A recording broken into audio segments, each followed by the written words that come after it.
안녕하십니까, 김길선입니다. 지구촌에서 제일 관심 없고 제일 재미없고 제일 잔혹 기괴한 김정은 체제 관련 주간 시사를 시작하겠습니다. 김정은의 1일 지시문이고 북한 노동당의 1일 지령서인 노동신문과 기타 북한의 언론 매체들을 열심히 분석해서 주간 김정은 체제의 내부 관련 시사의 주제를 이렇게 선정했습니다. 첫째, 김정은이 주간에 특별히 제창한 방어형이 아닌 공격형 사상진지 구축 궤변 분석해 드리겠습니다. 두 번째, 김정은이 주간에 제창한 소위 각종 인공위성 개발 허세를 분석해 드리겠습니다. 셋째, 북한에서 주간에 벌어졌던 해괴한 영웅칭호와 훈장민 매달 수요 관련 궤변을 분석해 드리겠습니다. 그 다음에 네 번째, 김정은과 노동당이 주간에 주문한 북한 주민 옷 색깔 관련 궤변을 분석해 드리겠습니다. 늘 똑같은 소리만 하는 게 북한 언론 매체인데 나름 비반복을 최대한 고려해서 선정했다는 점 말씀드립니다. 그러면 먼저 김정은이 주간에 특별히 제창한 소위 방어형이 아닌 공격형 사상진지 구축이라는 호전적 궤변을 분석해 드리겠습니다. 주간 노동신문은 관련 기사에서 김정은이 우리 당의 사상진지는 방어형이 아니라 공격형으로 편성되어야 합니다 라고 한 말을 인용한 뒤 온갖 군사수로 전쟁수로가 들어간 사상사업의 전략전술, 공격형 사상사업 원칙, 공격형 사상사업을 위한 관련 부분의 과업 등을 제시했습니다. 종합에서 나왔더라고요. 여기서 김정은이 제시했다는 공격적 사상사업의 전략 전술은 주민사상교양사업을 진공적으로 벌린다. 대중정신력을 높이기 위한 정치사업은 화선식으로 벌린다. 온갖 잡사상을 쓸어버리기 위한 투쟁은 전격적으로 벌린다. 또 노동신문은 김정은이 내놨다는 공격적 사상사업 원칙에 대해서도 제창했는데 노동당이 갖춰놓은 강력한 선전선동 역량을 총동원해서 집중포화, 연속포화, 면죽포화를 들이대는 것.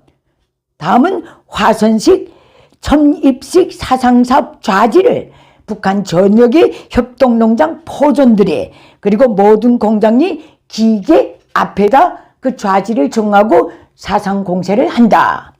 이게 사상사업 원칙이랍니다.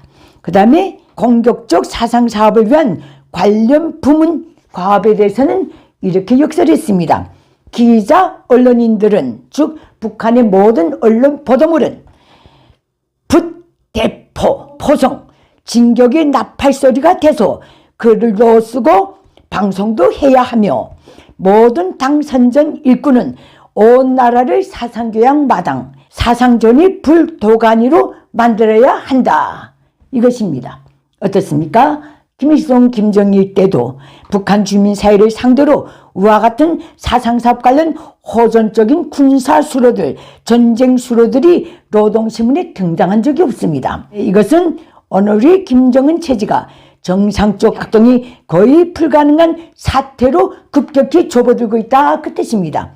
그러니까 극단적인 전쟁수로 군사수로들이 등장하게 된 것이다. 저는 이렇게 봅니다. 다음 두 번째입니다.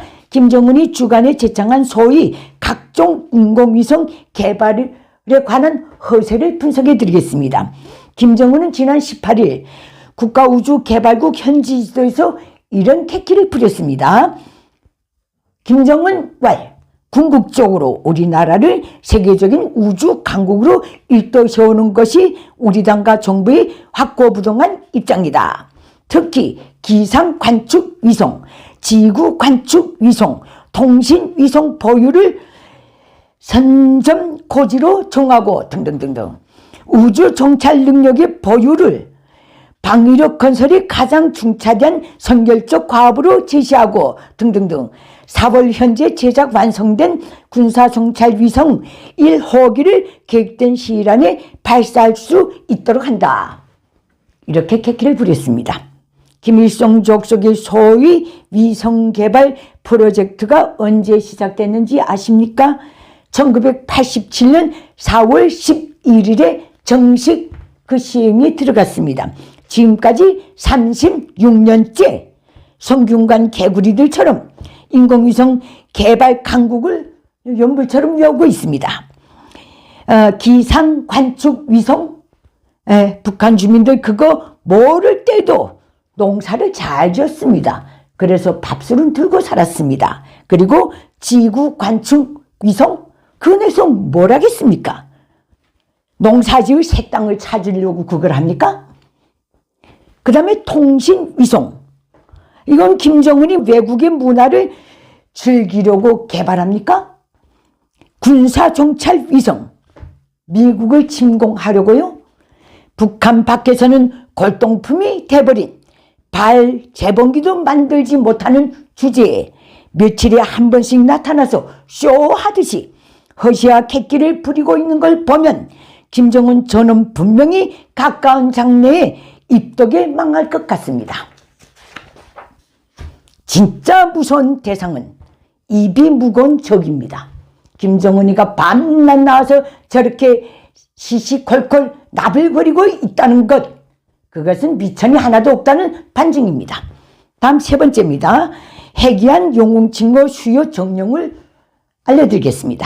노동신문은 주간에 아이를 많이 낳아 훌륭히 키우고 있는 여성들에게 노력영웅, 훈장 및 메달을 수여한다는 소위 최고인민회의 상임위원회 정령이라는 것을 게재했는데 그 대상은 공산주의 어머니다운 정신도덕적 풍모를 지니고 혁명의 대, 애국의 대를 굳건히 이어나갈 아들, 딸들을 많이 낳아서 훌륭히 키우고 있는 여성들이 속한답니다.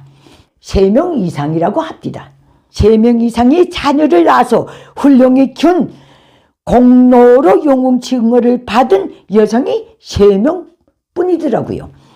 적어도 70년대까지는 자식을 9명 이상 낳아서 키워야 영웅칭호를 받았는데 북한의 급격한 출산율 감소는 북한 밖 다른 나라로 가는 그 차원과 본질이 근본적으로 다르다는 점 말씀드립니다. 김정은이 장차 곧 도래할 미래의 노예 노동력이 얼마나 역부족이면 아이 3명 이상 낳은 것까지 노력용칭호를 주겠다고 저렇게 선전하고 있겠습니까? 다음 4번째입니다. 김정은과 노동당이 주간에 북한 주민 사이에 주문한 옷 색깔 관련 궤변을 분석해 드리겠습니다. 김정은은 며칠 전 노동신문을 통해서 이런 궤변을 선전했습니다. 전체 인민이 아름답고 고상하고 강의하고 정의롭고 용감하고 예절 바른 북한 인민의 성격, 품성, 정서, 기호에 맞는 옷 색깔을 선택해서 옷을 지어 입어라. 그러자면 봄에는 연분홍 색과 연두색, 노란색을 옷 색깔로 선정하며 여름에는 흰색, 연한 푸른색 등을 옷 색깔로 선정하며 가을에는 감색 등 풍만한 색깔이 천으로 옷을 해 입으며 겨울에는 포근한 색깔로 옷을 해 입으라. 민족적 정세에 맞게 옷을 만들어 입어서 북한 사회의 풍만한 정서와 약동하는 생기가 넘쳐 흐르도록 만들게 해야 한다. 이것이 김정은의 주문이었습니다. 북한 전국의 방직 공장을 30년 이상 거의 세워놓고 전역의 염색 공장 역시 30년 이상 가동을 못하게 만들어 놓고 전체 주민 사회를 중국산 질 낮은 훌라리 천으로 도배해버린 족속이 저런 미친 소리를 제청하고 있으니 북한 주민 사회가 김정은의 말을 귀뚱으로나 듣겠습니까?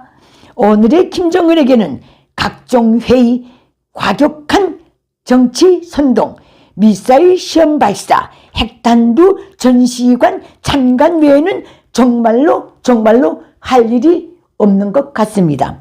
이런 비루하고 허접한 김정은에게는 하늘이 무너져도 솟아날 구멍이 있다는 속담조차 통하지 않는 상황이 도래하고 있다는 것을 김정은과 노동당은 주간에도 여지없이 보여줬습니다. 김정은 체제 관련 내부 시사는 여기서 마치겠습니다. 감사합니다.